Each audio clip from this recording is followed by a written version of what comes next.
Question number 6. You randomly pick 3 Smarties from an opaque paper bag containing 17 Smarties.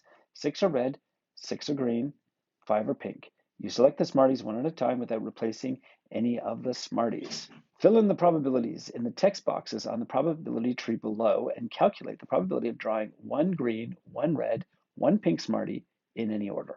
17 Smarties in all. 6 are red, 6 are green, 5 are pink. If we're pulling a Smartie, the probability of getting a red Smartie is 6 out of the total, out of 17. The probability of getting a green is 6 out of 17, and the probability of getting a pink, there's 5 pink out of 17. If you got red on the first one, the probability of getting a green on the second one, well, we still have 6 green Smarties. We've only pulled out a red one, but we still have 6 green. We've pulled out a red one, so we only have 16 Smarties in all. This is 6 out of 16. The number of pink, we still only have 5 out of 16. Number of red, we have pulled a green. We still have 6 reds out of 16.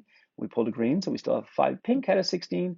Here we pulled a pink, so now we have 6 out of 16 are red, 6 out of 16 are green. If we pulled a red on the first draw, and on the second draw we pulled a green, the only choice that we have is a pink if we're looking at getting a mixture of, in any order, green, red, and pink. There are 5 pink left because I pulled out a red and I pulled out a green. There's still out of 15 now, so 5 out of 15.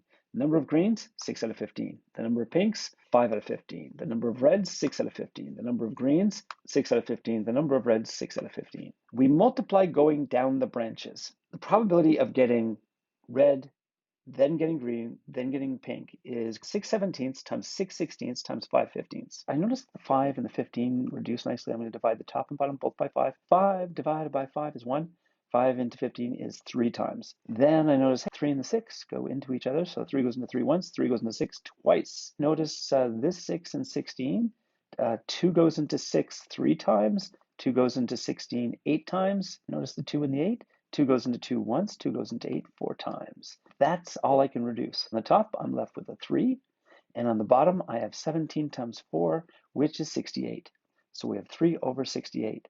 That is the probability of getting a red, then a green, then a pink. Notice if I did red, pink, green, I have the same numbers. I have 6/17 times 5/16 times 6/15. Just the 5 and the 6 have switched places. It's the same numerators. It turns out to be the same for each one. The last one, I have 5/17 times 6/16 times 6/15. It's still 5 times 6 times 6. 5 times 6 times 6. Same thing, same numbers. So these are all going to be 3 on 68. We multiply going down the branches. We add going down the leaves. This or this or this or this or this.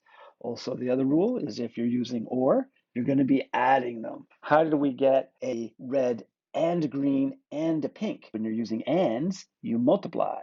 When you're using ors, you add. Altogether, I have 3/68 plus 3/68 plus 3/68 plus 3/68 plus 3/68 plus 3/68. Well, that's the definition of the times table right there. 6 times 3 over 68. And the 6 multiplies the 3, we get 18 on 68. 6 is 6 on 1. The 6 multiplies the 3, the 1 multiplies the 68, you get 18 on 68. You can reduce that if you want. You can reduce that as 9 out of 34. You can change this into a decimal. 18 divided by 68 is 0.2647058, and it keeps going on. I can express that as a percentage. It's 26.470588%.